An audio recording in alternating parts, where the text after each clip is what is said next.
السلام علیکم ورحمۃ اللہ وبرکاتہ۔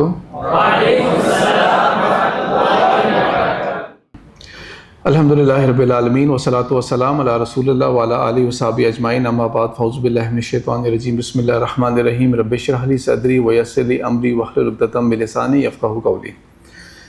اللہ تعالیٰ ہر سال ایک موقع دے دیتے ہیں کہ جو سیرت النبی صلی اللہ علیہ وسلم ہے اس سے ہٹ کے ایک اور کوئی ٹاپک دینے کا موقع مل جاتا ہے۔ تو پچھلے سال ایک خاص ریکویسٹ کے اوپر ایک ٹاپک میں کر سکا تھا، وہ تھا انتہا پسندی کا رستہ۔ کہ وہ رستہ ہے جو کہ بہت ہی بھیانک ہے، اور اس رستے کے اوپر وہ لوگ چلتے ہیں جن کو اوور ڈوز لگ جاتی ہے دین کی۔ اور یہ گروپ جو تھا وہ میں نے پہلے اس کو دو پارٹس میں ڈیوائڈ کیا تھا۔ ایک ہسٹورک پارٹ تھا، اس کا آدھا گھنٹہ ہم نے تاریخ دیکھی تھی اس کی، اور وہ تاریخ پرائمریلی رسول اللہ صلی اللہ علیہ وسلم کے ہی سیرہ کا ٹائم تھا، اور پھر اسی کے بعد صحابہ کی حد تک، بس زیادہ ڈیٹیل میں نہیں ہم لوگ گئے تھے۔ اس کے بعد سارا فوکس کیا تھا اس کے اوپر کہ میں اور آپ کیسے بچ سکتے ہیں اس فتنے سے۔ تو اسی آپ سمجھ لیں کہ طرح کا ایک اور ٹاپک ہے، وہ بھی ایک گمراہی کا ہی رستہ ہے، وہ تھا انتہا پسندی کا۔ آج والا جو ٹاپک ہے وہ ہے فرقہ واریت سے متعلق۔ فرقہ واریت اور نفرت کے جو رستہ ہے اس کی بھیانک، کس قدر بھیانک ہے وہ، اور اس سے میں اور آپ کیسے بچ سکتے ہیں، کیونکہ یہ بہت جلد ٹیمپٹیشن ہی آ جاتی ہے۔ کتنے نوجوان ہوں گے جو بالکل ہی آخرت سے، دین سے، قرآن سے، ہر چیز سے بالکل بالا تر ہوں گے اس وقت، ان کو کوئی ٹینشن ہی نہیں لگے اللہ تعالیٰ کیا چاہتے ہیں، زندگی کا مقصد کیا ہے، بس دنیا کی جو دوڑ ہے اس میں لگے ہوئے ہیں، غافل ہیں اپنی زندگی کے اور جو دین کے جو تقاضے ہیں، جو کرنے والا کام ہے۔ اس قدر فتنے والے دور کے باوجود ان کو کوئی اثر نہیں ہو رہا اس چیز سے، بالکل اس میں ٹینشن فری ہیں۔ جو دین کی طرف آ جاتے ہیں، شیطان تو ان کا رستہ نہیں روک سکا، ان کو دین سے نہیں روک سکا، ان کو نمازیں پڑھنے سے نہیں روک سکا، قرآن کے ساتھ تعلق لگانے سے نہیں روک سکا۔ تو اس کے جو اگلے حربے ہوتے ہیں ان میں سے ایک بہت بڑا حربہ یہ ہوتا ہے کہ بہت جلدی نہ کسی ایک فرقے کی جھولی میں جا کے گرا دے گا، اور جب وہ اس جھولی میں گر گیا تو اس کی دنیا بس وہ جھولی رہ جاتی ہے، پھر اس کو لگتا ہے بس پوری دنیا یہی ہے، اس سے باہر جو بھی ہے وہ سارا کا سارا کفر ہے، زیادتی ہے، ظلم ہے وہ۔ تو اس سے بچنا کس قدر ضروری ہے ہمارے لیے۔ اور تھوڑی سی انفارچونیٹ بات یہ ہے کہ زیادہ تر جو ہمیں کانٹینٹ ملتا ہے دین کے نام کا، خاص طور پہ جو پاپولر کانٹینٹ ملے گا، وہ اسی قسم کی باتیں ہوتی ہیں۔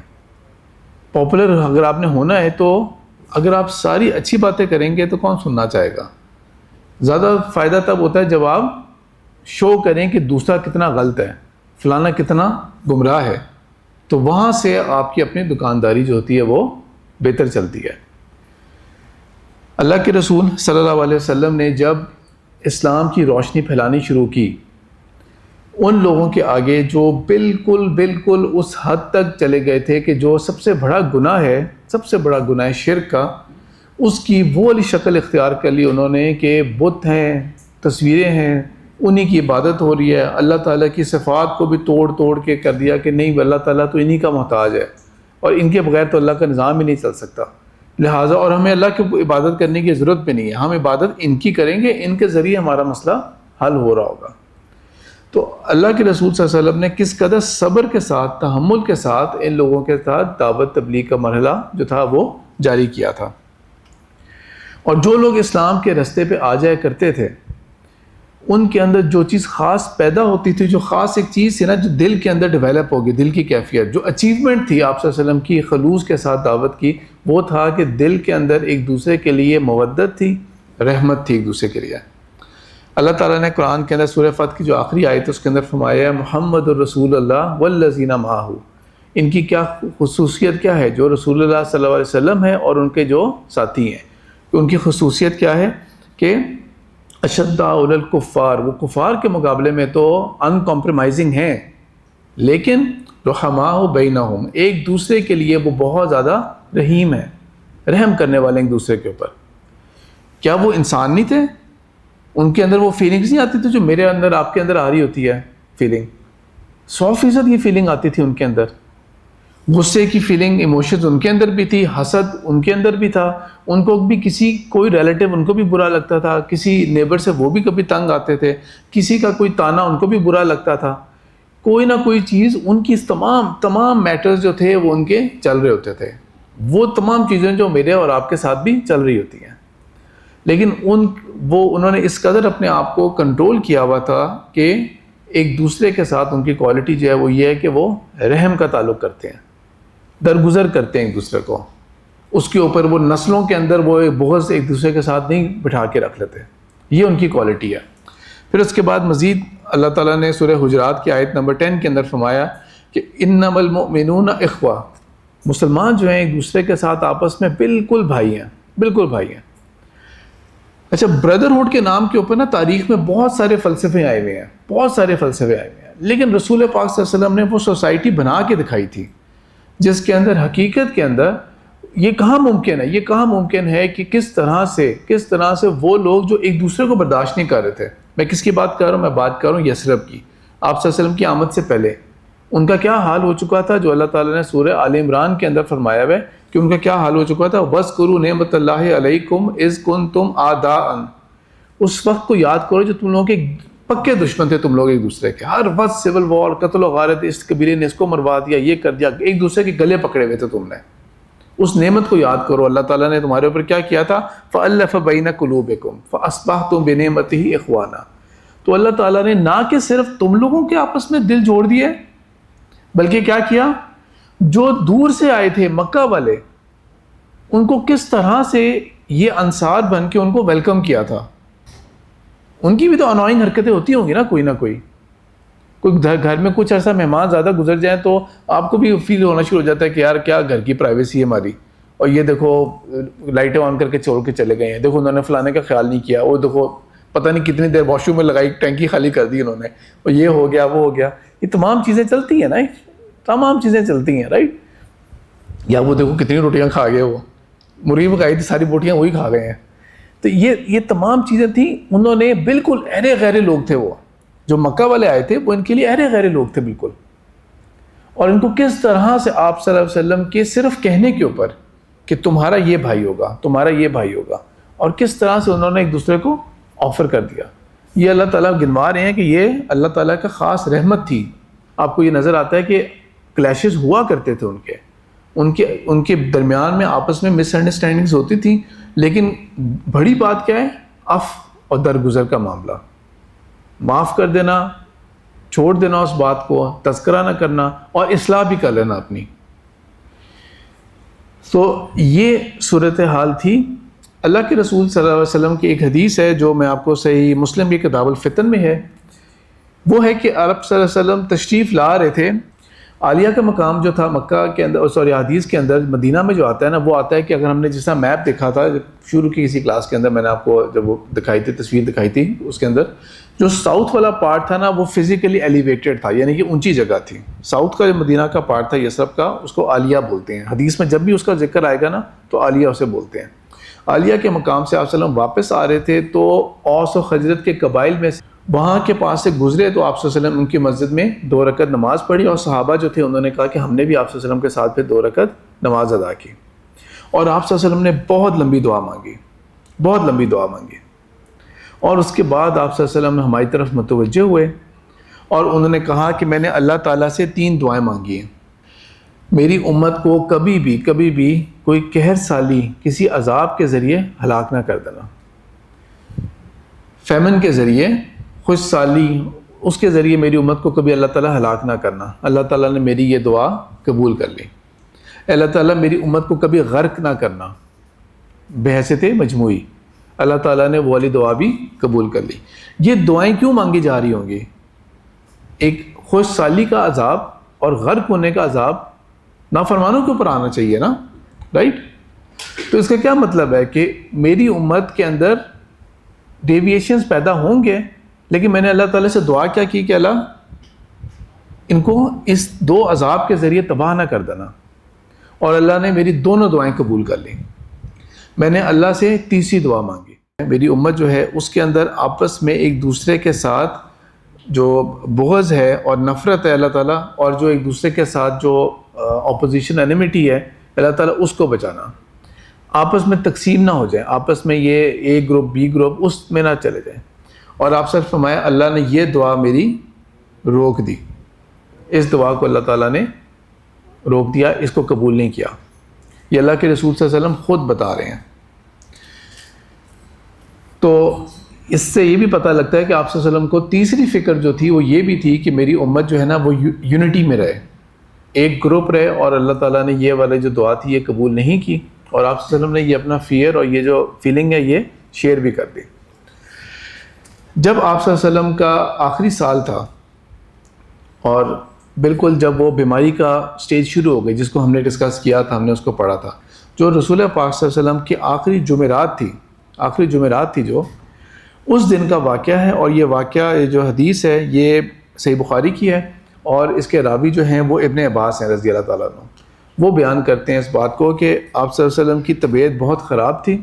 اور ایک اور روایت ہے جو کہ صحیح بخاری کے اندر ہی ہے، اس سے کسی اور نمبر آف سیکوینس کے اندر، اس کے اندر جمعرات کا کیا ہونا کہ کیا ہی مشکل اور بھاری جمعرات تھی وہ، کیا ہی مشکل اور بھاری جمعرات تھی وہ ہمارے لیے. اور یہ کہہ کہ ابن عباس جو تھے وہ رو پڑے. یہ صحیح مسلم کے اضافی الفاظ جو ہے نا ان کے اندر یہ ہے کہ آپ صلی اللہ علیہ وسلم رو پڑے تھے. تو جو حدیث بخاری اور مسلم دونوں میں ہوتی ہے ہم اس کو بولتے ہیں متفق علیہ. ٹھیک ہے، ہائیسٹ لیول آف اتھارٹی بنتی ہے یہ سند کی، اس سے اوپر کی اتھارٹی کوئی نہیں ہوتی. تو اضافی الفاظ یہ ہیں کہ ابن عباس رو بھی پڑے اس کے اوپر. اور ہم نے پوچھا کہ ابن عباس کیا ہوا تھا، کس جمعرات کی آپ بات کر رہے ہیں؟ تو انہوں نے بیان کیا سے کہ جب اللہ کے رسول صلی اللہ علیہ وسلم کی طبیعت کافی خراب تھی اور ہم ان کے پاس موجود تھے، تو انہوں نے یہ کہا کہ ایک کاغذ لے کے آؤ، میں تمہیں کچھ لکھواتا ہوں جس کے بعد تم لوگ کبھی گمراہ نہیں ہوگے. اور ہم لوگ آپس میں بحث میں پڑ گئے اور خود یہ فرما رہے ہیں اس حدیث کے اندر یہ کہ ہمارا حق نہیں بنتا تھا کہ ہم اللہ کے رسول کی موجودگی میں کہ وہ ایک بات کہہ رہے ہیں اور ہم آرگیو کریں کہ وہ بات پوری کریں یا نہ کریں. کوئی چاہ رہا ہے کہ کاغذ لایا جائے اور کوئی کہہ رہا ہے کہ کاغذ لانے کی کوئی ضرورت نہیں، آپ صلی اللہ علیہ وسلم تکلیف میں ہیں، بیمار ہیں، رہنے دیا جائے اسے. اور اس میں ایونچولی ڈومینیٹ کرتی ہے حضرت عمر بن خطاب کی آواز یا ان کا اوپینین، اور وہ کہہ دیتے ہیں کہ ہمارے پاس قرآن موجود ہے، ہمیں کسی اور چیز کی ضرورت نہیں ہے، اللہ کے رسول صلی اللہ علیہ وسلم کو اس چیز کی تکلیف مت دی جائے. جب یہ زیادہ شور اور ہوتا ہے تو آپ صلی اللہ علیہ وسلم کہتے ہیں کہ بس ٹھیک ہے تم لوگ چلے جاؤ، انف ہے، تم لوگ چلے جاؤ، بس لیٹ اٹ گو، رہنے دو، میں نہیں لکھوا رہا کچھ بھی کوئی چیز. اب کیا چیز تھی وہ تو 100% صرف اللہ کی ذات جانتی ہے یا رسول پاک صلی اللہ علیہ وسلم جانتے ہیں کہ وہ کیا چیز تھی. ابن عباس اس واقعے کو کوٹ کرتے ہوئے کہ جب ابن عباس نکلے تھے تو وہ روتے ہوئے وہاں سے نکلے تھے، روتے ہوئے گئے تھے. یعنی کہ کوئی بہت کہتے ہیں نا کہ ایک حسرت اور وہ کیفیت، اور یہ آپ لوگوں کو شاید تھوڑا سا سن کے لگ رہا ہوگا، امیجن کریں جو لوگ وہاں پریزنٹ ہوں گے ان کے اندر وہ کیا چیز ہوگی کہ اللہ کے رسول کچھ لکھوانا چاہ رہے تھے، ہم لوگوں کے آپس کے آرگیومنٹس کی وجہ سے ہم نے اس کو نہیں کیا، جبکہ ہمارا حق ہی نہیں بنتا تھا کہ ہم جب آپ سے کہہ رہے ہیں تو ہم اس کو فالو اپ کرتے. یہ بات جو ہے نا یہ تو اگین میں نے کہہ دیا اصل میں تو اللہ ہی جانتا ہے کہ اصل بات کیا تھی. لیکن جو ملٹیپل مختلف لوگوں نے بات لکھی بھی ہے، کہا ہے، اور میں ذاتی طور پہ بھی اس چیز کی طرف انکلائنڈ ہوں، وہ غالباً یہی بات ہے کہ آپ صلی اللہ علیہ وسلم غالباً سکسیشن کے اوپر لکھوانا چاہ رہے تھے کچھ، کہ میرے بعد تم لوگوں نے کیا کرنا ہے، کون کس کے پاس جو ہوگی، پھر اب اس کے بعد مسلمانوں کی امارت جائے گی. غالباً سکسیشن لکھوانا چاہ رہے تھے، میرے بعد تم میں سے کون ہوگا جو اس کا وارث بنے گا. ایک شخص اگر دنیا سے جاتا ہے تو آپ دیکھیں کہ اس کی جو وراثت ہوتی ہے اس کے کتنے ڈیٹیلڈ احکامات قرآن کے اندر ہیں، کتنے ڈیٹیلڈ احکامات قرآن کے اندر ہیں، اور تقریباً ساری قرآن کے اندر ہے. بحث ہی نہ رہے کہ کون سا فرقہ اس حدیث کو مانتا ہے کون نہیں مانتا، بحث ہی نہ رہے. تقریباً سارے کے سارے سینیریوز قرآن میں ہی کور اپ ہو جاتے ہیں، رائٹ. لیکن امت میں کا جب لیڈر فوت ہوتا ہے تو پیچھے اس کی میراث کیا ہوگی، اس کی وراثت میں کیا جائے گا، کون اس کا لیڈر بنے گا، اس کے بارے میں اسلام کی شریعت پورے قانون حدیث قرآن جو ہے نا وہ خاموش ہے. بہت ساری حدیثیں آپ کو مل جائیں گی.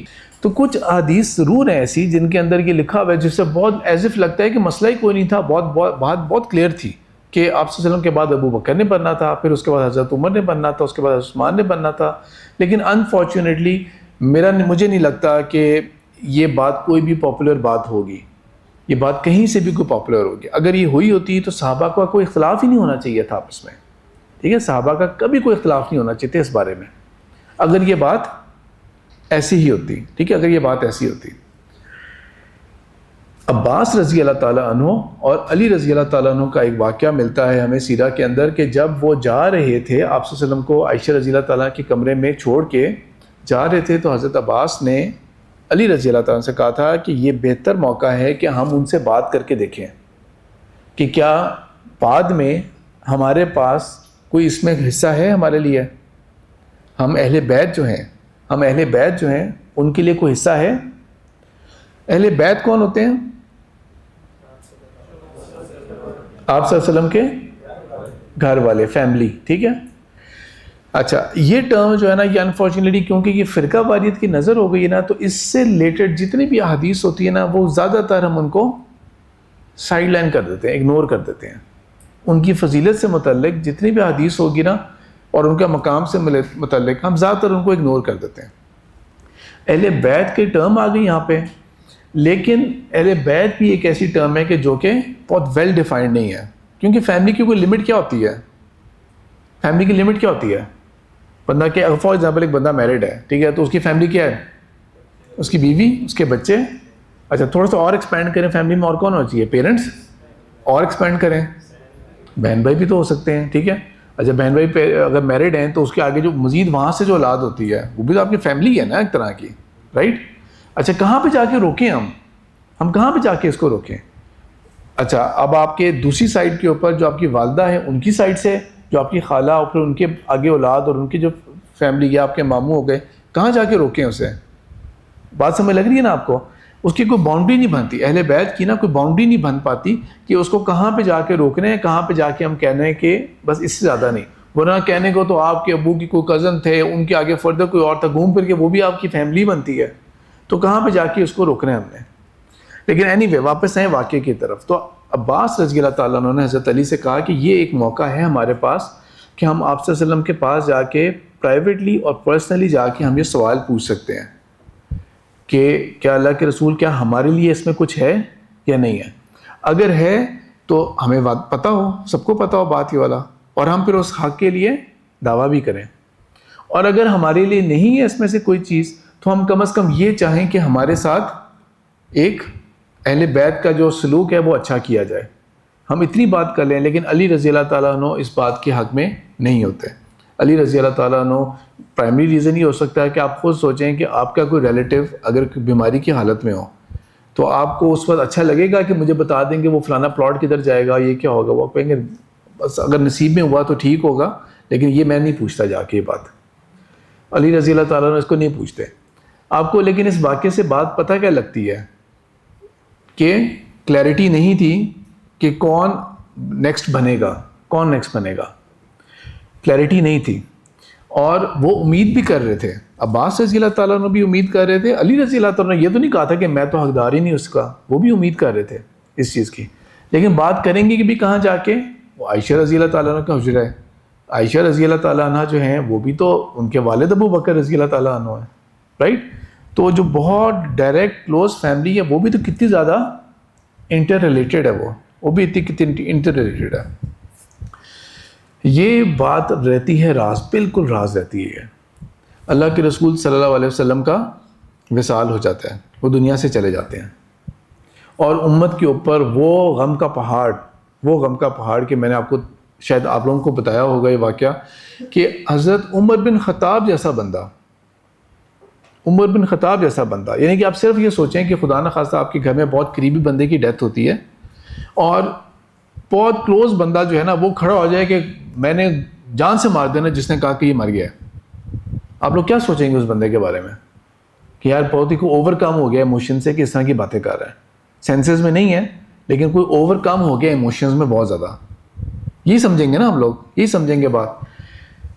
وہ حضرت ابو بکر ہی تھے کہ جب وہ آئے اور ایونچولی انہوں نے وہ خطاب کیا والا, یہاں پہ حضرت عمر جو تھے وہ اپنے ہوش میں آئے اور ان کو احساس ہوا کہ نہیں میں غلط کر رہا ہوں, آپ صلی اللہ علیہ وسلم واقعی ہی دنیا سے چلے گئے ہیں. اچھا یہاں پہ ایک اور واقعہ ہوتا ہے.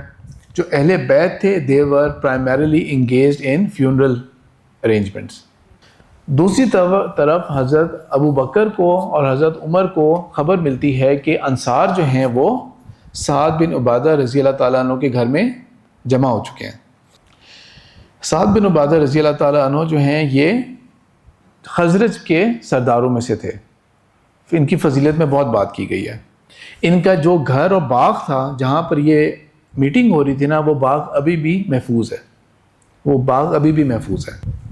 حضرت ابو بکر اور حضرت عمر فوراً وہاں پہنچتے ہیں اور وہ لوگ سکسیشن کی بات کر رہے ہیں، ایک لیڈر اناؤنس کرنے کی بات کر رہے ہیں وہ لوگ۔ اور کس کی بات ہو رہی ہے؟ سعد بن عبادہ رضی اللہ تعالیٰ عنہ ہی کی بات ہو رہی ہے کہ ہم لوگ اس کے لیڈر بنتے ہیں، اب اس امت کے لیڈر بنتے ہیں۔ حضرت ابو بکر اور حضرت عمر جو ہیں وہ یہاں پر آ کے ان کے آگے ان کو ان اے ویری گڈ وے ان کو کنونس کرنے کی کوشش کرتے ہیں کہ دس وونٹ بی اپروپریٹ۔ مشوروں میں یہ مشورہ بھی پیش آتا ہے، سامنے آتا ہے کہ اچھا پھر ایسا کرتے ہیں کہ مہاجرین میں سے بھی ایک امیر ہو جاتا ہے اور ایک انصار میں سے امیر بنا لیتے ہیں۔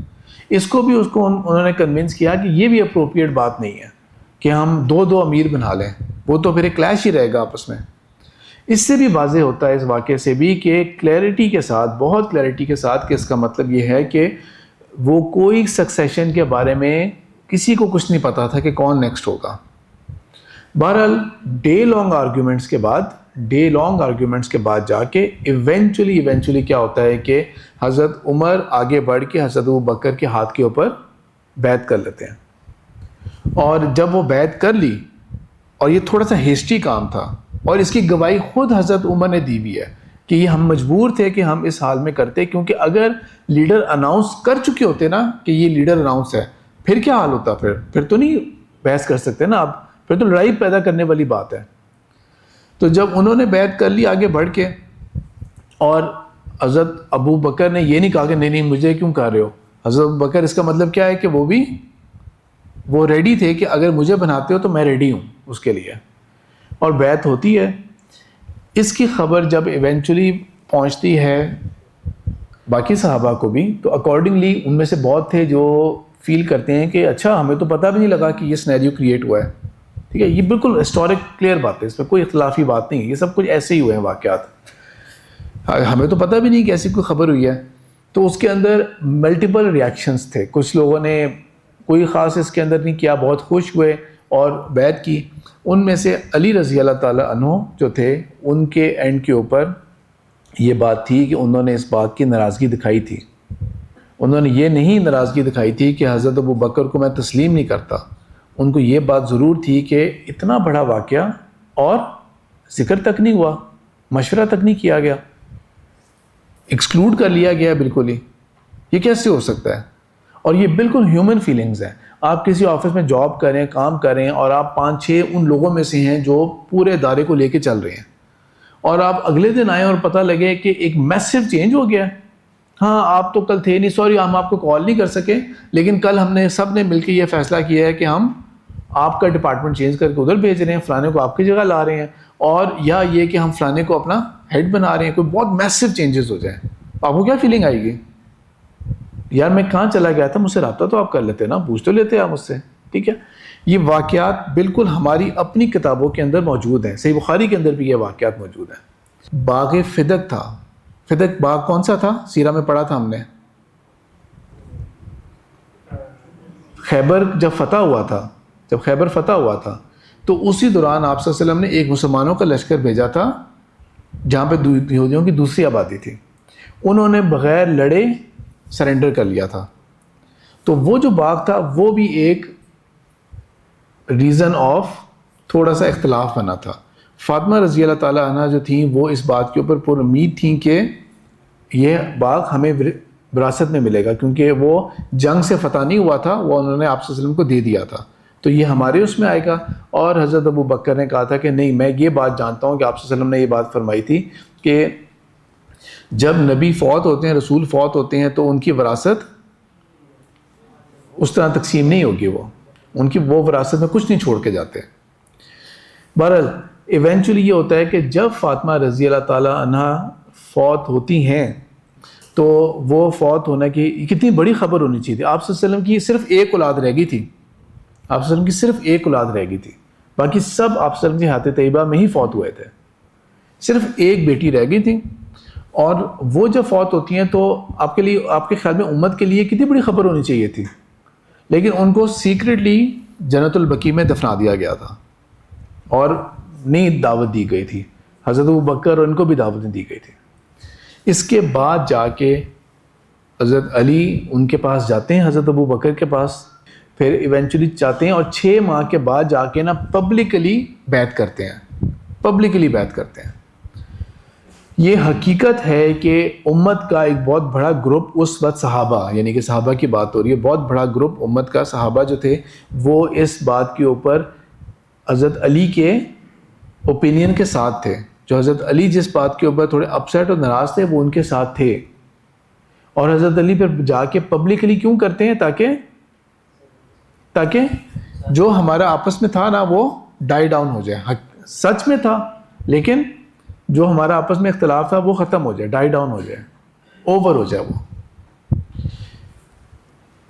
اگر ہم لوگ تاریخ پڑھتے ہیں نا تو جو اہل تشیع والی تاریخ ہے ان کے مطابق آپ صلی اللہ علیہ وسلم کی وصال سے ہی یہ 2 گروپس سیپریٹ ہونا شروع ہو گئے تھے کہ حضرت ابوبکر بن گئے تھے اور وہ. لیکن جو یہ والا جو سٹوری ہے نا یہ اصل میں بنے گی بعد میں جا کے، یہ والی سٹوری بنتی ہے بعد میں جا کے. حضرت عمر بن خطاب کا وقت آتا ہے، حضرت عثمان کا وقت آتا ہے، اور پھر حضرت علی کا بھی وقت آ جاتا ہے.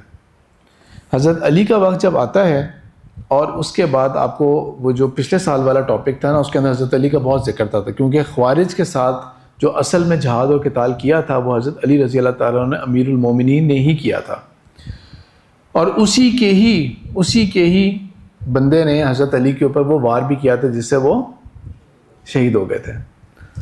اچھا، اب جب یہ اس طرح کے وار ہوتے ہیں نا تو ہوتا کیا ہے کہ کانسپریسی، جب حضرت ابوبکر وہ واحد خلیفہ تھے جو کہ نیچرلی فوت ہوئے تھے، باقی سب کے سب جو تھے وہ شہید ہوئے تھے. حضرت عمر بن خطاب جو تھے ان کو جب شہید کیا گیا تھا، خنجر مارا گیا تھا، اب اس کے اوپر اتنے لوگوں نے تھیوریز بنانے کی کوشش کی ہے کہ وہ بندہ کون تھا اور اس کے عزائم کیا تھے، اس کے پیچھے کون تھا، جس کے کوئی حقیقی تاریخی بات ہمیں نہیں پتہ. لائک وائز حضرت عثمان، حضرت علی، تو سٹوریز جو ہوتی ہیں نا وہ پھر بنتی ہیں، سٹوریز بنتی ہیں اس طرح کے اندر.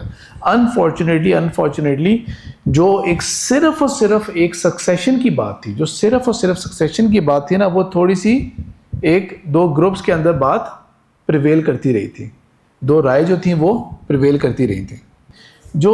یہ جو شیعہ مسلک ہے اور یہ جو سنی نام کا پھر جو مسلک جس کو ہم کہہ رہے ہوتے ہیں، یہ 2 جو ہے نا ان کا جو مسلک والا پارٹ ہے یہ تو بہت بات کی بات ہے، یہ بہت ہی بات کی بات ہے یہ. کیونکہ نہ حسین رضی اللہ تعالیٰ عنہ، نہ زین العابدین، نہ پھر اس کے بعد جعفر صادق، بہت آگے جا کے نا ایونچولی ایسا سا کر کے یہ چند چیزیں سیپریٹ ہوتی رہیں. ورنہ ادروائز یہ جو فقہ والا پارٹ ہے کہ ان کی پریکٹس کچھ اور ہے، باقیوں کی پریکٹس کچھ اور ہے، یہ ایک ہی تھا. آپ لوگوں کو شاید پتہ نہیں کتنا آپ لوگوں نے پڑھا ہے. جعفر صادق جو تھے ان کے شاگردوں میں سے کون کون تھے؟ ہمارے بڑے ائمہ میں سے ان کے شاگرد ہیں. امام ابو حنیفہ، امام مالک کا بھی ذکر آتا ہے، یہ ان کے شاگردوں میں سے ہیں. تو فقہ والے پارٹ کے اندر اختلاف نہیں تھا. بات شروع کہاں سے ہوئی تھی؟ صرف اور صرف سکسیشن کے اوپر، صرف سکسیشن کے اوپر ہوئی تھی. لیکن وہ جو ظلم ہوتا رہا تھا نا، جو کہ 100% ظلم تھا، کربلا والا واقعہ کس قدر بھیانک واقعہ ہے وہ، ٹھیک ہے، کس قدر بھیانک واقعہ ہے. اس میں قصے کہانیوں کو چھوڑ دیں، ابھی محرم بھی ہے اور ابھی یہ جو دن ہوں گے یہ پر اسی قسم کی ٹاک چل رہی ہوں گی، تو میں اس کانٹیکس میں بات نہیں کر رہا والی قصے کہانیوں کو چھوڑتے ہوئے. لیکن حقیقت میں بہت ظلم تھا، وہ بہت ظلم تھا. جو ظالم ہوتا ہے نا، اگر ٹرو سینس میں اس مسئلے کو ریزالو کرنا تھا نا، تو میں پاکستان کے ایک ایگزامپل دیتا ہوں آپ کو. 2007 کے اندر اسلام آباد میں لال مسجد کا واقعہ تھا. جس نے وہ لال مسجد کو آپریشن ایگزیکیوٹ کروایا تھا، جس جنرل نے، مشرف نے، اس کی نیت خراب تھی، ورنہ کوئی آپریشن کرنے کی ضرورت نہیں تھی.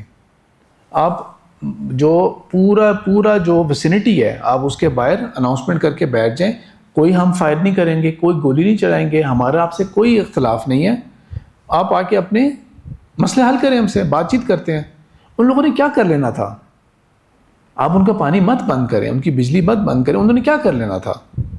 چھوٹی سی مسجد ہے، جا کے دیکھیں تو صحیح نا، چھوٹی سی مسجد ہے، چھوٹی سی جامع، انہوں نے بیچاروں نے کیا کر لینا تھا؟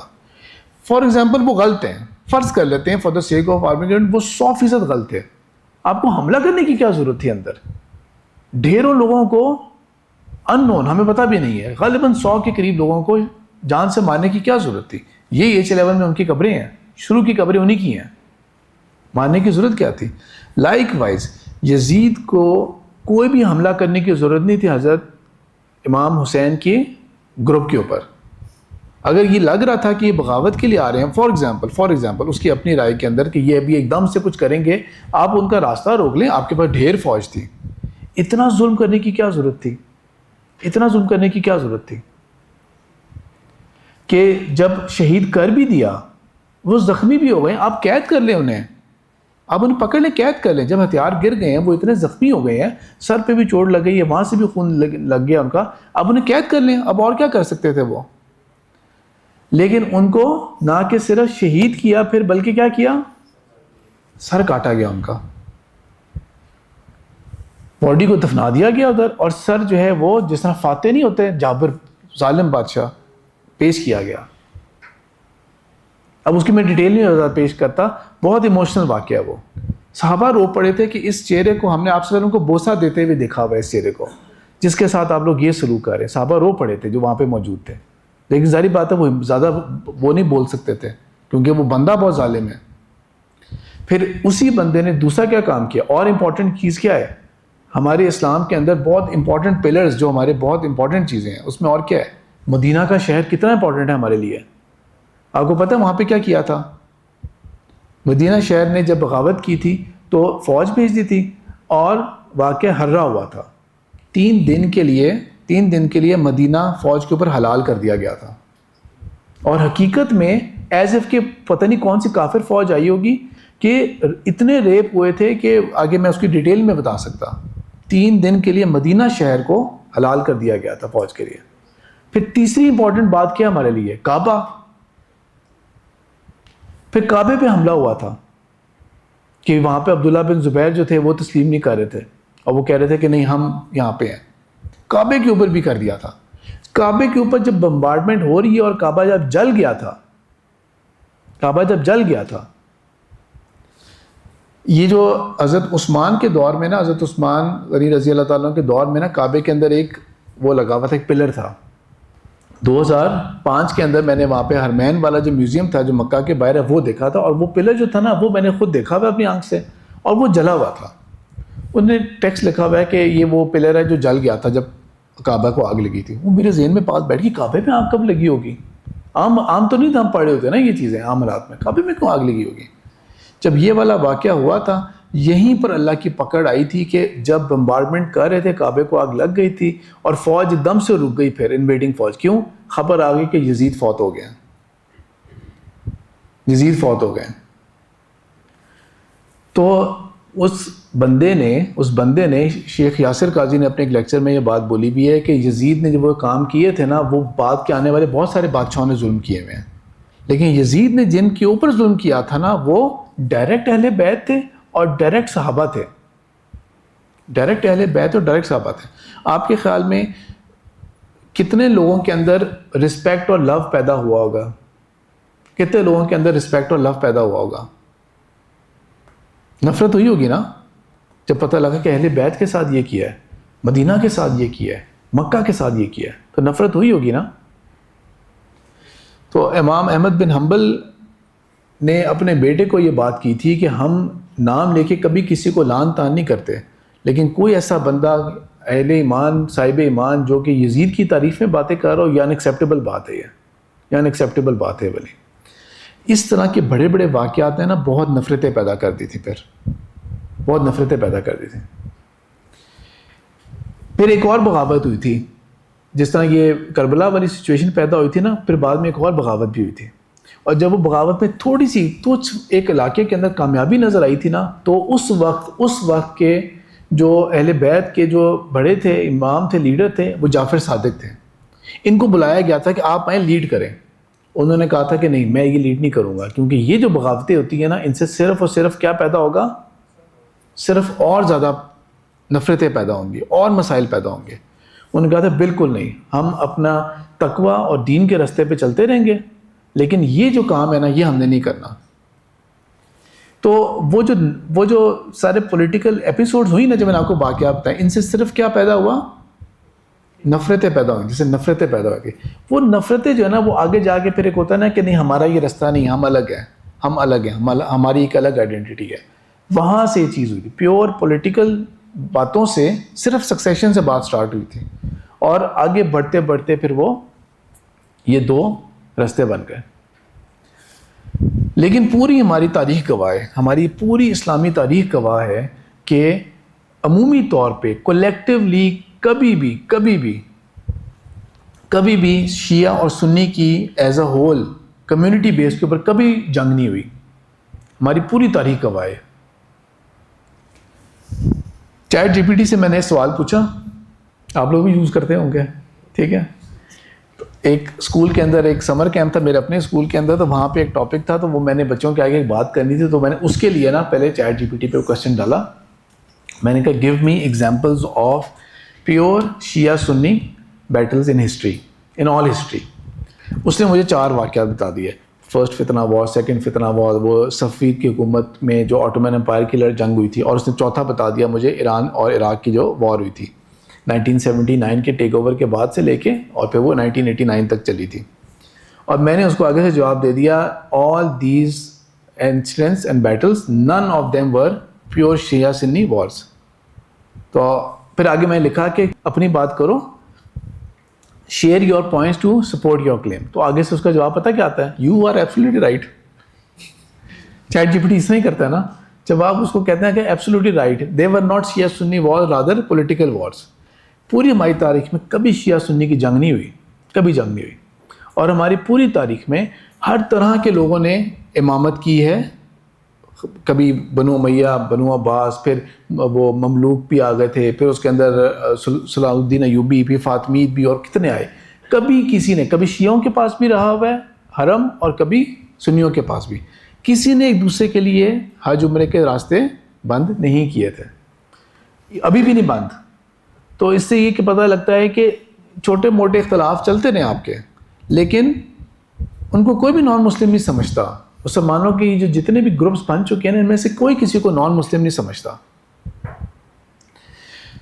ہاں، جب ہوا یہ کہ جب انگریزوں نے اور یورپین پاورز نے پوری دنیا کو کالونائز کیا نا، پوری دنیا کو کالونائز کیا، تو ان کا ایک فارمولا تھا، ڈیوائڈ اینڈ کانکر۔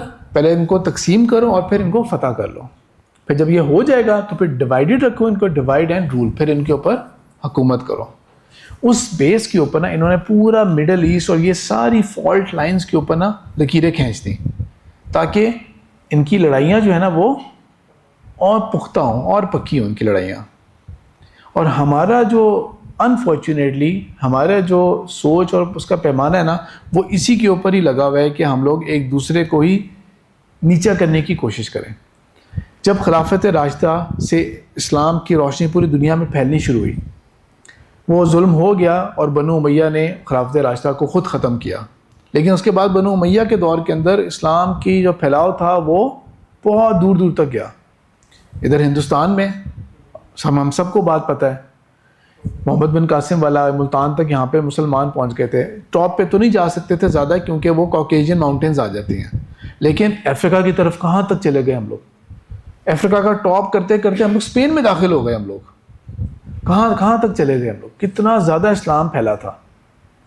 یہ سارا کا سارا سیبوٹاج ہو گیا جب پھر بنو عباس نے ٹیک اوور کیا، اور اس کے بعد سے لے کے مسلمانوں کے جو بارڈرز ہیں نا یہ آگے نہیں پھیلے کبھی۔ جو پھیل گئے تھے نا بس اتنے ہی رہے تھے بارڈرز، جو پہلے 100 سوا 100 سال 150 سال کے اندر بارڈرز پھیلے تھے اس سے زیادہ نہیں پھیلے۔ خلافت راشدہ 30 سال اور تقریباً 90 سال بنو امیہ، یہ 120 سال کے بعد مسلمانوں کے بارڈرز نہیں پھیلے۔ اس کے بعد اگر کبھی پھیلے تھے تو وہ آٹومن امپائر کے اندر پھیلے تھے، اور وہ بھی بنیادی وجہ یہ تھی کہ مسلمان آپس میں اتنا لڑ رہے تھے، اتنا لڑتے رہتے تھے، ہر وقت ایک جنگ دوسرے کے خلاف، اس کی اس کے ساتھ، اس کی اس کے ساتھ، یہ ہوئی جا رہی ہے۔ اتنا مسلمانوں نے آپس میں ایک دوسرے کے پولیٹیکل ریزنز کی وجہ سے آپس میں خانہ جنگیاں کرتے ہیں. ایک جہاد ایک دوسرے کے خلاف ہی ہوتا رہا تھا انفارچونیٹلی مور اور لیس. کہ انہوں نے صرف یہ کہا کہ اگر ہم لوگ جائیں گے نا مشرق کی طرف تو ادھر تو مسلمان ہی آپس میں لڑتے رہیں گے.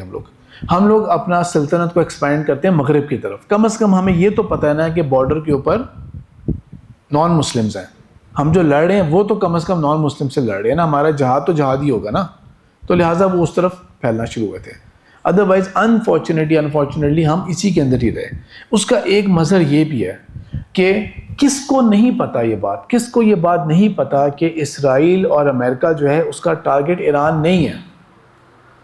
کس کو یہ بات نہیں پتا کہ اس ٹارگٹ صرف ایران نہیں ہے. یہ دھوکہ دیتے رہیں گے, جھوٹ بولتے رہیں گے. انہوں نے 22 سال پہلے بھی جھوٹ بولا تھا کہ عراق کے پاس ویپنز آف ماس ڈسٹرکشن ہے. یہی تھا کہ بس صدام ختم ہوگا نا دنیا سے تو دیکھنا پوری دنیا میں امن آ جائے گا. پھر وہ جب ختم کیا تو ان کی وجہ سے داعش پیدا ہوا, ان کی وجہ سے اور اس طرح کے اتنے ڈھیر گروپ پیدا ہوئے, کیونکہ انہوں نے ہی فنڈنگ کی اور انہوں نے ہی انتہا پسندی کو فروغ دیا. پھر انہوں کی ہی وجہ سے انہوں نے اگلا کس کو بڑا فتنہ شو کر دیا, یہ قذافی ہے نا, بس یہ اس کا مسئلہ ہے, یہ ختم ہوگا نا تو دیکھنا پوری دنیا میں امن آ جائے گا. اور وہ لیبیا کو انہوں نے اس طرح کر دیا. اور اب یہ اس وقت کا ڈیول شو کر رہے تھے وہ کہ ایران ہے اس وقت کا ڈیول, بس کہ کسی طرح سے ہم نے اس رجیم چینج کرنی ہے, ختم کرنا ہے. بڑے اپریس لوگ ہیں, لیکن جو اصل ظلم کی بات ہے وہ یہ ہے کہ ہم مسلمانوں نے اپنے ہی مسلمان بھائیوں کو کتنا سپورٹ کیا جو ایران میں رہتے ہیں. ایک طرف اسرائیل ہے, اور وہ بھی اسرائیل کون جس نے غزہ کے اوپر اتنا ظلم کیا ہوا ہے. آج کل نہیں کیا, تاریخ میں کیا ہوا ہے. اتنا بھرا ہوا ہے ظلم ان کا. جنوسائیڈ ہو رہا ہے, روزانہ کے حساب سے کاؤنٹ آ رہے ہیں کہ بھوک سے اتنے بچے مر گئے ہیں, بھوک سے یہ چیز ہوئی ہے, بھوک سے یہ ہوا ہے. لائیو سٹریم 21 سینچری کا جنوسائیڈ ہو رہی ہے. لیکن امریکہ ویٹو پہ ویٹو کر رہا ہے کہ نہیں بالکل اسرائیل کو حق حاصل ہے یہ. اور ہم اس کے باوجود امت مسلمہ کا یہ حال ہے کہ ہم اتنی تقسیم ہیں کہ اندر سے خوش ہو رہے ہیں کہ اچھی بات ہے کہ وہ ایران کے اوپر حملہ ہو رہا ہے, اچھی بات ہے, ختم ہو رہے ہیں. یہ پہلے تو کب سے ٹوپی بنا کے رکھی ہوئی تھی یہ بات کہ نہیں بھئی یہ لوگ تو اندر سے ایک ہی ہیں سارے, یہ سارے اندر سے ایک ہیں. یہ آپ کو بہت سارے لوگوں کی بات سننے کو ملے گی, بہت سارے لوگوں کی نا آپ کو بات سننے کی ملے گی کہ یہ جو شیعہ اور یہ جو یہودی ہے نا یہ اندر سے ایک ہی ہیں. اور اصل میں شیعہ مسلک جو ہے نا وہ ایک یہودی نے پیدا کیا تھا, وہ عبداللہ بن سبا. بالکل ایسا نہیں ہے تاریخ میں, بالکل ایسا نہیں ہے. عبداللہ بن سبا ایک کریکٹر ضرور تھا تاریخ میں, اور وہ ایک ایسا کریکٹر ضرور تھا جس نے علی رضی اللہ تعالیٰ عنہ کے بارے میں یہ کہہ دیا تھا کہ علی تم خدا ہو. وہ ایک گمراہ شخص تھا. اب اس کی نیت خراب تھی یا کیا مسئلہ تھا کہ اس نے ذاتی طور پہ ایسے کیوں حرکت کی تھی علی, لیکن اس کو فارغ اور ختم بھی علی رضی اللہ تعالیٰ نے ہی کیا تھا. اس موضوع کے اوپر نا اتنی احادیث ہیں بیان کرنے والی اور واقعات اتنے ہیں. اور آپ صلی اللہ علیہ وسلم کی ایک پیشن گوئی بھی ہے مسند احمد کے اندر کہ آپ صلی اللہ علیہ وسلم نے حضرت علی کے بارے میں کہا تھا کہ علی تمہاری وجہ سے, اس میں سند میں کمزوری ہے اس کے حدیث کے اندر, لیکن یہ کہا تھا علی تمہاری وجہ سے نا 2 گروہ جو ہوں گے وہ گمراہ ہوں گے. ایک تمہاری مدح میں حد سے بڑھ جائے گا, اور ایک ہوگا جو علی کے بغض میں جائے گا. دونوں ہلاک ہوں گے, دونوں ہلاک ہوں گے. وہ غالباً وہ خوارجی تھے جنہوں نے حضرت علی کو کافر قرار دے دیا تھا. یعنی کہ آپ ذرا سوچیں تو صحیح حضرت علی کو کیا فیس کرنا پڑ رہا ہے. اپنے دور خلافت میں ایک گروپ کہہ رہا ہے کہ علی تم خدا ہو, اور دوسرا کہہ رہا ہے کہ علی تم کافر ہو.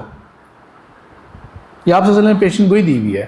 علی تمہاری مثال عیسیٰ جیسی ہے کہ جس طرح عیسیٰ کے بھی دونوں گروپ ہلاک ہوں گے, جنہوں نے عیسیٰ کو بڑھا دیا, خدا بنا دیا, اور جس طرح دوسرے گروپ نے تو اس کو تکذیب کر دی ان کی. انفارچونیٹلی ہم نے آنکھیں نہیں کھولی ہوئی کہ اسرائیل اور امریکہ کا ٹارگٹ صرف ایران نہیں ہے. جب یہ ختم ہو جائے گا نا پھر وہ کسی اور ملک پہ آئیں گے, اور کیا پتہ وہ اگلا پاکستان ہی ہو. اور جتنے مرضی انہوں نے صلح نامے کیے ہوں ہمارے ساتھ, جتنے مرضی ٹویٹس کیے ہوں کہ ہم کتنے اچھے ہیں, ان کو ایک جملہ دینے کی دیر ہے کہ پاکستان دہشت گردوں کا ساتھ دیتا ہے لہٰذا ہم حملہ کر رہے ہیں, اور کسی نے مڑ کے نہیں پوچھنا پھر پیچھے. اور ہم نے اچھی طرح دیکھ لیا ہے کہ انٹرنیشنل کورٹ آف جسٹس اور یہ ان کا کیا ویلیو ہے ان کی. اس وقت مسلمانوں کو جو ضرورت ہے وہ متحد رہنے والے مسلمانوں کی ضرورت ہے. اب کچھ احادیث کو ہم نے کوئکلی گو تھرو کرنا ہے, یہ میں نے تاریخ والا پارٹ جو تھا وہ کرنا تھا. اب ہم آتے ہیں قرآن اور احادیث کے اوپر, جہاں پر ان لوگوں کا ذکر اللہ تعالیٰ کرتے ہیں جو فرقہ واریت پیدا کرتے ہیں، ان کا ذکر کرتے ہیں۔ اللہ تعالیٰ نے سورہ انعام کے اندر آیت 159 کے اندر فرمایا ہوا ہے ان الذین فرقوا دینکم وکانوا شیعا، وہ لوگ جنہوں نے فرقہ فرقہ کر دیا اپنے دین کو، وکانوا شیعا، اور خود بھی ایک گروپ میں جا کے شامل ہو گئے۔ اب اس کا مطلب شیعہ وہ شیعہ والا شیعہ نہیں ہے، شیعہ کہتے ہیں گروہ کو کہتے ہیں۔ تو وہ لوگ جنہوں نے فرقے بنا دیے اپنے دین کو اور خود بھی ایک گروپ بن کے رہ گئے۔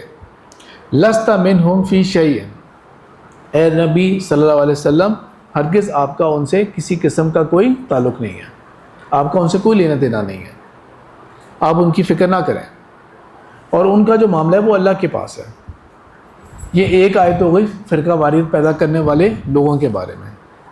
پھر دوسرا ہے سورہ روم کی آیت 31 اور سورہ روم کی آیت 32، منیبین الیہ واتقوہ، اور تم لوگ جو ہو اللہ کی طرف توبہ کے لیے لوٹو، تقویٰ کرو، اللہ تعالیٰ کا اختیار کرو، واقیموا الصلاۃ، اور نماز قائم کرو، ولا تکونوا من المشرکین، اور ہرگز شرک کرنے والوں میں سے مت ہو جانا، من الذین، ان لوگوں میں سے، فضل اسٹیبلش کرتے ہوئے اس بات کو، وہ لوگ جنہوں نے فرقوا دینکم، جنہوں نے اپنے دین کو فرقہ بنا دیا۔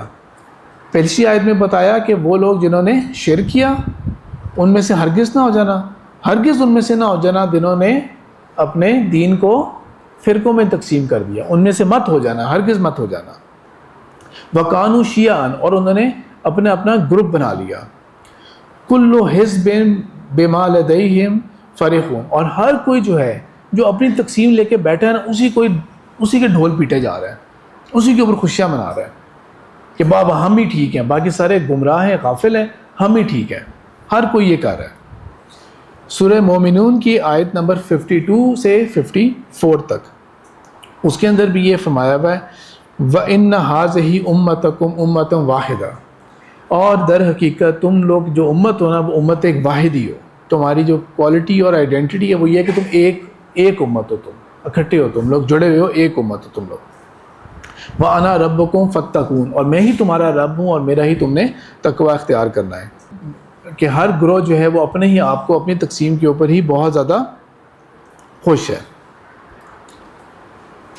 پھر قرآن کے اندر ایک اور واقعہ آتا ہے، وہ واقعہ یہ آتا ہے سورہ طٰہٰ کی آیت 88 سے لے کے 94 تک، 88 سے 94 تک، جس کے اندر وہ واقعہ وہ آپ لوگوں نے پڑھا ہی ہوا ہے قرآن کے اندر کہ موسیٰ علیہ السلام وقت سے پہلے چلے گئے تھے اللہ سے ملنے کے لیے، اور اللہ تعالیٰ نے ان سے پوچھا کہ موسیٰ، تو وہ تو ان کا شوق تھا نا، لیکن پیچھے کیا اللہ تعالیٰ نے خبر کیا دی کہ تمہاری قوم پیچھے ایک فتنے میں مبتلا ہو گئی ہے۔ اور وہ فتنہ کیا تھا؟ سامری نے کیا کیا تھا؟ اس نے کہا تھا ان لوگوں کو، کیونکہ فتنہ کیسے پیدا ہوا تھا، موسیٰ علیہ السلام اپنی قوم کو اصل میں کیا کہہ کے گئے تھے؟ کتنے دن کے لیے جا رہا ہوں؟ 30 دن کے لیے، جزاک اللہ، 30 دن کے لیے۔ اور جب وہ اللہ تعالیٰ نے ان کو 10 دن اور روک لیا تھا نا، تو صرف 10 دن کی بات ہے، اپنی آنکھوں سے کیا کیا دیکھتے آئے ہیں، ہے نا، کیا کیا معجزات دیکھتے آئے ہیں اپنی آنکھوں سے۔ فرعون کو غرق ہوتے دیکھا، کیا کیا دیکھا انہوں نے۔ اور یہاں پہ جب بات آگے جاتی ہے، 10 دن اوپر ہوتے ہیں، تو انہی 10 دنوں کے اندر وہ سامری نے گمراہ کر دیا، سب کو تو نہیں گمراہ کیا تھا۔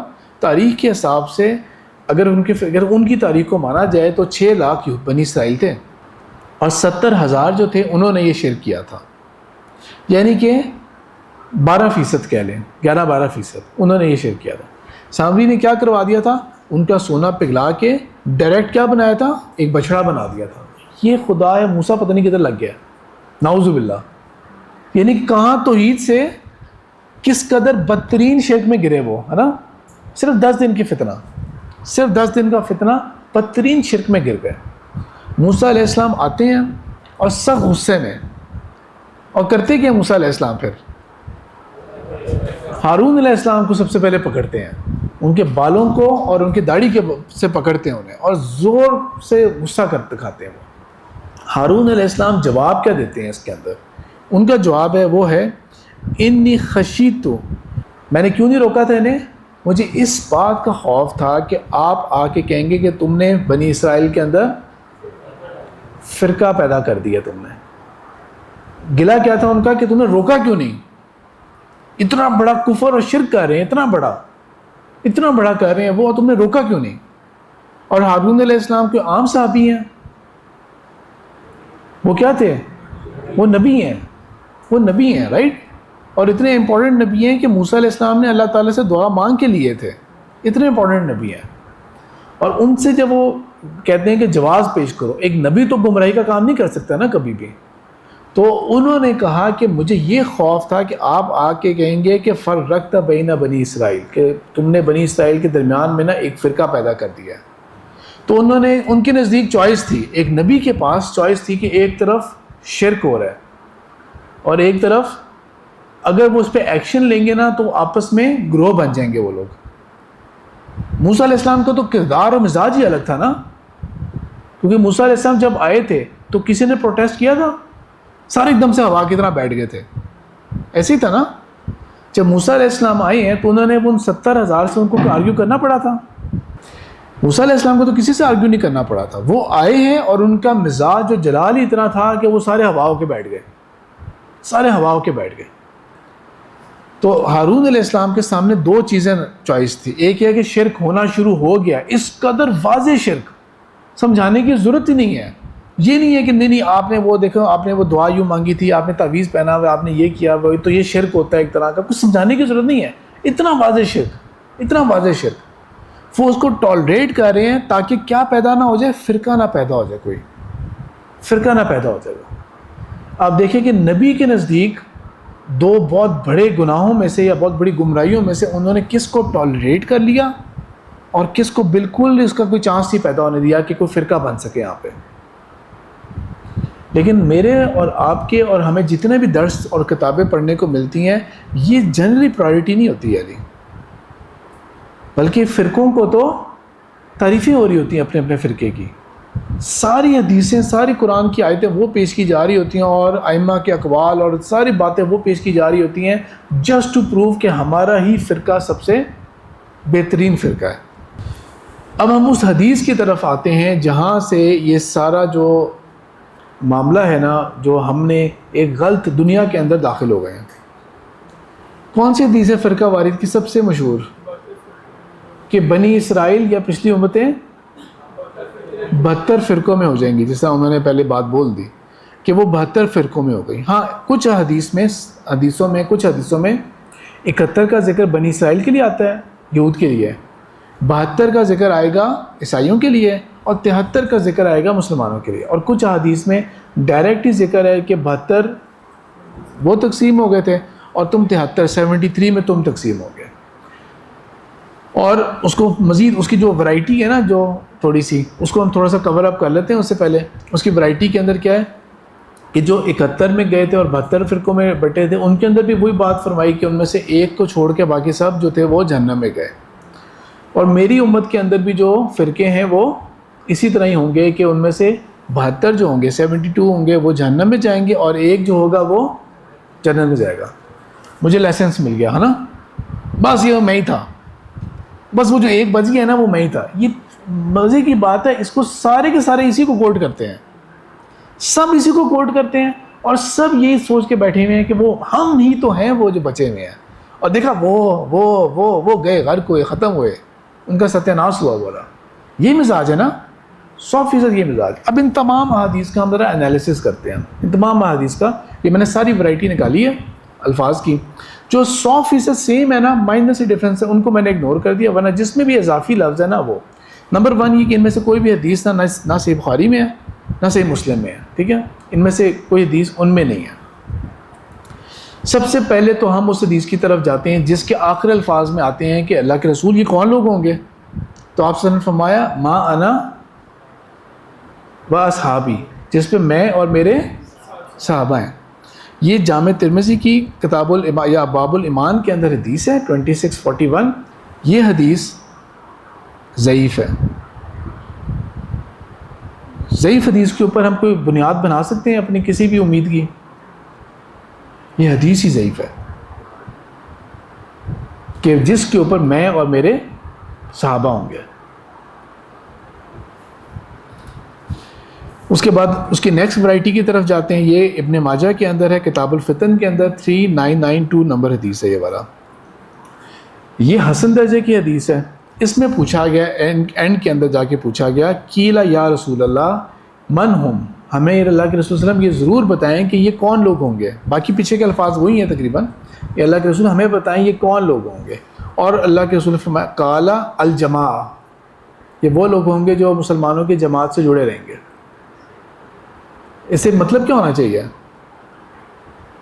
اس سے مطلب کیا ہونا چاہیے؟ مسلمانوں کی جو اصل مین باڈی ہے بس اس کے ساتھ جڑے رہے، وہ کسی فرقوں میں نہیں پڑھ رہے، جو اصل باڈی ہے اسی کے ساتھ جڑے رہے ہیں. ٹھیک ہے، اسی کے ساتھ جڑے رہے ہیں، وہ لوگ ہیں یہ، جن کا نام کیا ہے قرآن کے اندر کیا ہے؟ وَسَمَّاكُمُ الْمُسْلِمِينَ.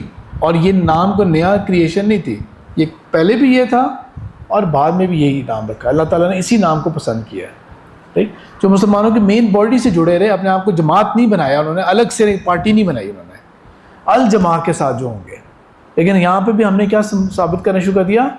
جماعتیں، آگے ڈیش، یہ وہ جماعت ہے، جماعت ڈیش یہ بھی ہماری جماعت ہے. دوسرا کہے گا ہماری جماعت کا نام بھی جماعت آتا ہے، ہمارے نام کے اندر بھی. ہر نے اپنی اپنی گروپ کو خود ہی سیلف سرٹیفکیٹ دے دیا، جبکہ واضح ہو رہا ہے الجماع جو مین باڈی کے ساتھ جڑی رہی تھی، الگ نہیں گئے، الگ رستوں بھی نہیں گئے، وہ ایون سنی بھی کہنا مناسب نہیں ہے. مسلمانوں کی جو اصل جماعت ہے اس کے ساتھ جو جڑے رہے، یہ اصل درجے کی حدیث ہے. جامع ترمذی، ابو داؤد اور ابن ماجہ اگلی حدیث اس کے اندر ہے. اس کے اندر فرما دیا، یہ بھی حسن درجے کی ہے، کہ بنی اسرائیل جو تھے، یہود تھے وہ 71، پھر اس کے بعد عیسائی جو تھے وہ 72، اور میری امت جو ہے وہ 73 فرقوں میں ہوئی، اور بس حدیث اینڈ. یہ حسن درجے کی حدیث ہے. پھر اس کے بعد ایک لمبی حدیث ہے ابو داؤد کی، وَسَبْعُونَ فِي النَّارِ، جو یہ فرقے ہوں گے 72، وہ جہنم میں جائیں گے. وَوَاحِدٌ فِي الْجَنَّةِ، اور ان میں سے ایک ہوگا جو جنت میں جائے گا. ہِیَ الجماع، یہ وہ گروپ ہوگا جو جماعت کے ساتھ رہے گا، اصل جماعت کے ساتھ جڑا رہے گا، کسی فرقے میں نہیں چلا جائے گا. اس ساری ورائٹی کے اندر نا اب ہم پہلی اس حدیث پہ آ رہے ہیں جو صحیح درجے کی ہے، ابن ماجہ کی ہے 3993، اور اس کے اندر انس بن مالک سے یہ روایت ہے. شروع کا پارٹ وہی ہو گیا، بیسک سی بات کہ اتنے فرقوں میں بٹیں گے، اتنا یہ ہوگا. کلھا فی النار الا واحدۃ وہی الجماع، سوائے ایک کے باقی سب آگ میں جائیں گے، صرف وہ بچ جائے گا جو جماعت کے ساتھ ہوگا، اصل جماعت کے ساتھ جو جڑا رہے گا. اب ان تمام حدیث کا انالیسس کر لیں ہم لوگ، لیتے ہیں ہم لوگ. ٹھیک ہے، ایک حدیث صحیح ہے ان سب میں سے، باقی سب حسن تھیں، اور جو اصل جس کے اوپر ہم غلط فہمی میں بیٹھے ہوئے ہیں، یا جو ہم ڈوڈیاں ڈال رہے ہوتے ہیں جس کے اوپر، وہ ضعیف ہے، باقی سب میں جماعت کا ذکر ہو رہا ہے. اور اس سے زیادہ امپورٹنٹ بات، یا جو نیکسٹ بات ہے وہ یہ ہے، اس کے اندر بھی کوئی اختلاف نہیں ہے کہ جب پوچھا جاتا ہے نا کہ یہ جو آگ میں جانے والی بات ہے، یہ وہ والی بات نہیں ہے کہ جو ہمیشہ آگ میں رہیں گے، یہ وہ بات نہیں ہو رہی. اس کے بارے میں تقریباً سب نے اس پہ اتفاق کیا ہے کہ یہ جو آگ کی بات ہو رہی ہے نا، یہ وہ نہیں ہو رہی. جس طرح ایک انسان جو تھا وہ نمازوں سے غافل ہے، اپنی کتنی چیزوں سے اور غافل ہے، تو مجھے اور آپ کو بظاہر سمجھ یہ لگتی ہے کہ شاید اس کا ڈائریکٹ جنت میں جانا ممکن نہیں ہوگا، پہلے پھیرا لگا کے آئے گا، شاید جہنم کا پھیرا لگا کے آئے گا وہ. ٹھیک ہے، لیکن ایٹ دا سیم ٹائم ہمیں یہ بھی پتہ ہے کہ اللہ چاہے تو ڈائریکٹ معاف بھی کر سکتا ہے، آپ صلی اللہ علیہ وسلم چاہیں شفاعت بھی کر سکتے ہیں، اس کے بخشے بھی ہو. لیکن بظاہر یہ لگ رہا ہے کہ وہ کچھ عذاب ہوگا، اسے کچھ عذاب ہوگا. اس تھیوری کے اندر نا سب متفق ہیں کہ یہاں پہ وہ جہنم کی بات نہیں ہو رہی کہ یہ وہ مسلمان ہوں گے جو ہمیشہ جہنم میں رہیں گے. نہیں، یہ وہ تھے جن کے اندر غلطیاں تھیں، یہ جماعت سے ہٹ گئے تھے، مین باڈی سے ہٹ گئے تھے، اور ان کی اللہ بہتر جانتا ہے انڈیویجولی کس کو ضرورت ہوگی کس کو نہیں ہوگی. اللہ ہی فیصلہ کرنے والے، میں اور آپ کوئی بھی نہیں ہے سرٹیفائی کرنے والے، کیونکہ مجھے اور آپ کو اپنی بھی نہیں پتہ کہ میں نے اور آپ نے کہاں جانا ہے. میرے اعمال جو ہیں، فرض کریں آپ نے آج تک کوئی نماز نہیں مس کی، پھر بھی اللہ ہی جانتا ہے کہ اللہ نے وہ نماز قبول کی کہ نہیں کی. اسائنمنٹ آپ جمع کراتے رہے، آپ کو کیا پتا کہ رزلٹ میں سر اس کو ایکسیپٹ کیا، میڈم ایکسیپٹ کر بھی رہے ہیں کہ نہیں کر رہے اسے. ٹھیک ہے، اللہ قبول کر رہا ہے کہ نہیں کر رہا. آپ نے آج تک کوئی روزہ نہیں مس کیا، لیکن وہ تو اللہ ہی جانتا ہے نا کہ وہ اللہ نے اس کو قبول کیا یا نہیں کیا. ہم پتہ نہیں کہاں سرٹیفکیٹ بانٹنے والے بن گئے ہیں. جس کے اوپر ساری بنیاد رکھی ہے وہ حدیث ہی ضعیف ہے. اور اگر یہ 72 فرقوں والی بات ہے، یہ والی جو 73 فرقوں والی بات جو ہے یہ ٹوٹل، تو کیا اس کا مطلب ہے کہ ہم نے فرقے بنا کے چھوڑنے ہیں؟ ہم نے فرقے دلائل دینے ہیں کہ نہیں ہمارا ہی فرقہ ہے، آپ بے شک کہتے رہو کہ مسلمان کہنا چاہیے، لیکن اس وجہ سے فرقہ ہی بولنا چاہیے اسے، وہ فرقہ ہی ہے، اور وہ اہل سنہ والجماعہ کا نام بھی ہے، اور یہ نام بھی ہے، اور ہم نے یہ، میں کہیں نام نہیں بول رہا، جان کے نہیں بول رہا، ٹھیک ہے، تو یہ نام ہے، یہ نام ہے، یہ نام ہے، اور ثابت کرنا کہ دوسرا کس طرح غلط ہے۔ بھئی یہ خبر ہے اللہ کے رسول صلی اللہ علیہ وسلم کی، آپ صلی اللہ علیہ وسلم نے یہ نہیں کہا تھا کہ تم نے بنانا، محنت کرنا، کوشش کرنا کہ نئے نئے فرقے بناؤ، رائٹ؟ یہ گمراہیوں کی بات ہو رہی ہے کہ کتنی برانچز نکل جائیں گی، 72 برانچز نکال کے بیٹھ جاؤ گے، اصل جماعت جو ہے نا وہ ایک ہی ہے، اس سے 72 برانچز نکل آئیں گی۔ یہ گمراہی کی خبر ہے۔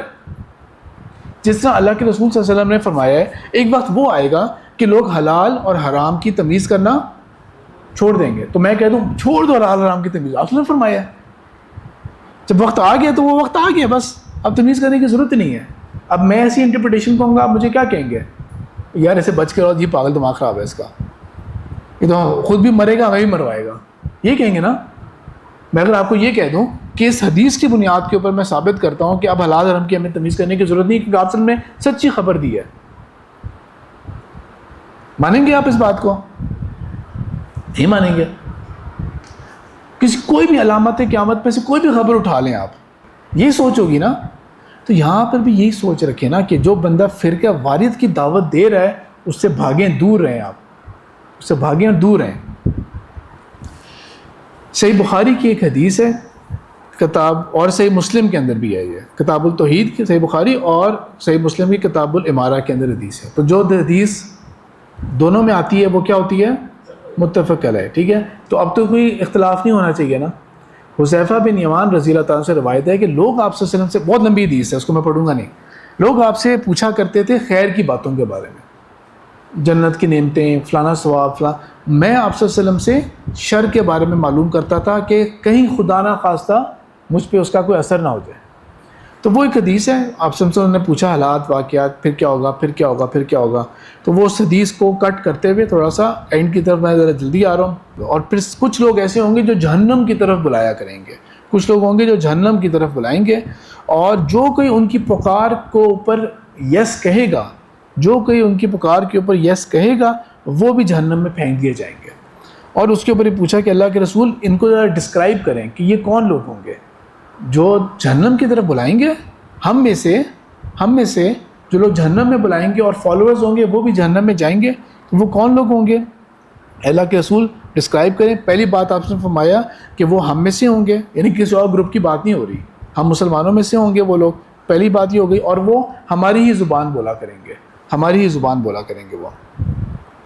اس کے اوپر فرمایا اللہ کے رسول اگر میں اس حال میں زندہ رہا تو آپ مجھے کیا حکم دیتے ہیں کہ میں کیا کروں؟ اگر میں نے یہ وقت پایا اور میں اس وقت زندہ رہا تو میں کیا کروں؟ تو آپ صلی اللہ علیہ وسلم نے فرمایا کہ جو مسلمانوں کی جو جماعت ہے، مسلمانوں کی جو جماعت ہے اس سے جڑے رہنا، چپکے رہنا، اور ان کے امام کے ساتھ جڑے رہنا۔ اب میرے اور آپ کے جیسا بندہ ہوتا نا تو وہ تو کہتا ہاں ٹھیک ہے۔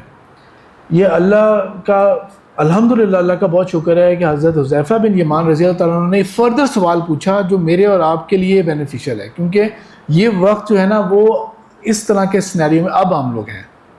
کیونکہ کون ہے جو ہم کہیں کہ یہ وہ جو جماعت ہے نا یہ وہ فزیکلی اب کلیئر نظر آ رہا ہے کہ یہ جماعت اور اس کا لیڈر یہ ہے، یہ سچویشن تو نہیں ہے نا، یہ سچویشن تو نہیں ہے۔ تو انہوں نے اللہ کے رسول سے پوچھا اللہ کے رسول اگر میں نے یہ سمانا پایا تو پھر کیا ہو، پھر میں کیا کروں؟ کہ لوگ جو ہے نا وہ جماعت، کوئی جماعت نہیں ہے، فَإِن لَمْ يَكُنْ لَهُمْ جَمَاعَةٌ وَلَا الْإِمَامُ، کہ نہ تو کوئی جماعت رہے وہ علی، نہ وہ ان کا کوئی ایک امام رہے، تو پھر میں کیا کروں؟ تو رسول پاک صلی اللہ علیہ وسلم نے فرمایا فَاعْتَزِلْ تِلْكَ فَرَاقَ كُلَّهَا، تو ان تمام فرقوں سے فرار حاصل کرنا، دوری اختیار کرنا، کسی ایک کے ساتھ بھی اپنے آپ کو نہ جوڑنا، ان تمام سے دوری اختیار کرنا تھا، یہاں تک کہ تم اتنے مجبور بے شک ہو جاؤ، اتنے ہو جاؤ کہ تمہیں درختوں کی جڑوں کے اوپر صرف گزارا کرنا پڑے، یعنی کہ تمہاری جابس خراب ہو گئیں، تمہاری لائیولیہوڈ خراب ہو گیا، یہ ہو گیا، لیکن یہ اتنا امپورٹنٹ ہے کہ تم اتنا ڈیسپریٹ ہو جاؤ کہ تمہیں درختوں کی جڑوں کے اوپر تمہیں اگر گزارا کرنا پڑ جائے، اور یہاں تک کہ موت پہ تمہیں آ لے، لیکن ان سے دور رہنا۔ موضوع سمجھ لگ گیا؟ ایک حدیث میں نے بتائی تھی آپ لوگوں کو شروع کے اندر کہ اللہ کے رسول صلی اللہ علیہ وسلم وہ جو مسجد میں نماز پڑھی تھی اور آپ صلی اللہ علیہ وسلم نے پھر اس کے بعد فرمایا تھا کہ میں نے 3 دعائیں مانگی اللہ سے اور 2 قبول ہو گئیں، 1 قبول نہیں کی، روک دی اللہ تعالیٰ نے کہ اللہ میرے امت کے اندر نہ یہ گروپس نہ بنے۔ اسی کی ایک خوشخبری یہ بھی ہے پھر آگے مزید کہ اللہ کے رسول صلی اللہ علیہ وسلم نے فرمایا، صحیح بخاری کی حدیث ہے، ابو ہریرہ رضی اللہ عنہ نے فرمایا ہے ہر نبی کو اللہ تعالیٰ نے ایک خاص دعا دی ہوتی ہے، ایک خاص ٹوکن ملا ہوا ہے ہر نبی کے لیے، اور میں نے وہ خاص دعا یا وہ خاص شفاعت قیامت والے دن کے لیے روک کے رکھی ہوئی ہے۔ کس کے لیے روک کے رکھی ہوئی ہے؟ تاکہ میں اپنی امت کے لیے وہ دعا کر سکوں، شفاعتاً امتی یوم القیامہ، تاکہ میں اپنی امت کے لیے شفاعت کر سکوں قیامت والے دن۔ تو جب اللہ کے رسول صلی اللہ علیہ وسلم کے پاس وہ کیفیت بنی کہ میری دعا قبول نہیں ہوئی، تو اللہ کے رسول صلی اللہ علیہ وسلم نے اس ٹوکن کو انووک نہیں کیا، بلکہ اس کو ہولڈ کر لیا کہ دنیا میں چلو ہو جائے گا، سب سے زیادہ اہم کیا چیز ہے؟ آخرت۔ تو اپنی کل کی کل امت کے لیے آپ صلی اللہ علیہ وسلم شفاعت کریں گے، کل کی کل امت کے لیے شفاعت کریں گے۔ پچھلی حدیثوں کو اگر سمجھنے کی کوشش کریں تو جو جماعت ہے، جو مین جماعت ہے، وہ تو سمجھ میں آ رہی تھی نا کہ وہ تو ڈائریکٹ جنت میں جائیں گے، یہ سمجھ لگی تھی نا۔ باقی جو ہوں گے ان کو جہنم کے لیے چانس بن سکتا ہے، لیکن یہ جو جماعت ہے وہ جائے گی۔ تو جو شفاعت ہے پھر وہ کس کے لیے ہوگی آپ کے خیال میں؟ جو باقی 72 فرقے تھے نا، اللہ کے رسول صلی اللہ علیہ وسلم کی شفاعت ان کو دیکھ کے سمجھ لگتی ہے کہ وہ انشاءاللہ ان کے لیے ہوگی، انشاءاللہ ان کے لیے ہوگی۔ سب کے سب اللہ کے رسول کی امت ہیں، سب کے سب اللہ کے رسول کی امت ہیں۔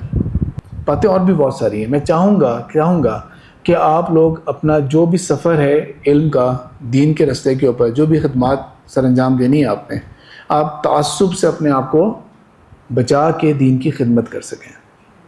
ہر ایک کے لیے آپ ویلکمنگ ہو، ہر کوئی جو ہے وہ آپ کا ہی مسلمان بھائی ہے، چاہے بظاہر بہت ساری چیزوں کے اندر آپ کا اختلاف ہو، ان میں سے بہت ساری چیزوں میں اختلاف ہو ان کا، لیکن وہ آپ ہی کے مسلمان بھائی ہیں۔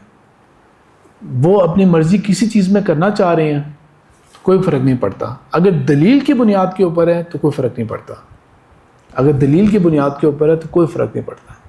وہ واقعہ یاد کریں جو میں نے آپ لوگوں کو سیرہ کے دوران بتایا تھا کہ جب آپ صلی اللہ علیہ وسلم نے یہ حکم دے دیا تھا خندق کے بعد کہ کوئی یہاں پر عصر کی نماز نہیں پڑھے گا، وہاں پہنچو، ہم ان یہودیوں کو موقع نہیں دینا، ہم نے جبرائیل آ گئے ہیں۔ تو پیچھے 2 گروپس مسلمانوں کے رہ گئے تھے، حکم سب کو سننے میں ایک ہی ملا، لیکن ایک گروپ نے کہہ دیا کہ آپ صلی اللہ علیہ وسلم کی مراد صرف تاکید تھی، یہ کیسے ہو سکتا ہے کہ ہم نماز قصر کر دیں، کیونکہ ہم جب تک پہنچیں گے وقت گزر چکا ہوگا۔ اور ایک نے اس کو کہہ دیا کہ نہیں، اللہ کے رسول نے جب کہہ دیا تو کہہ دیا۔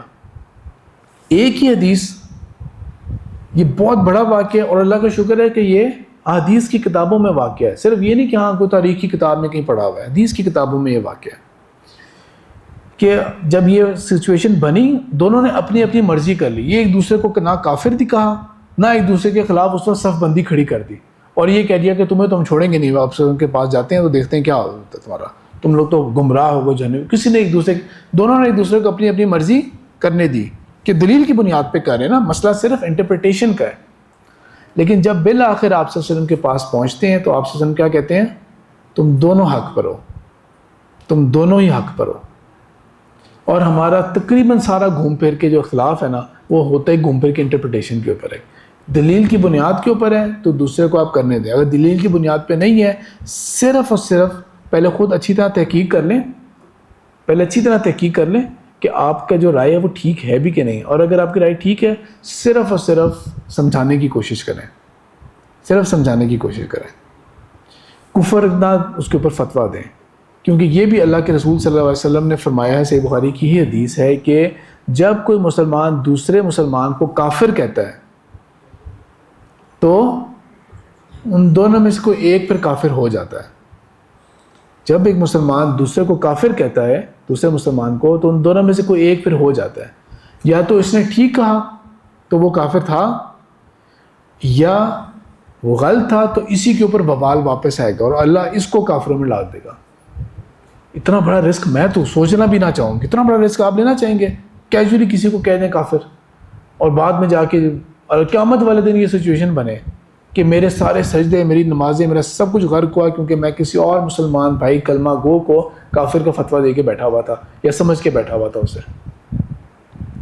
اللہ تعالیٰ ہمیں ہدایت کے راستے پہ چلائے۔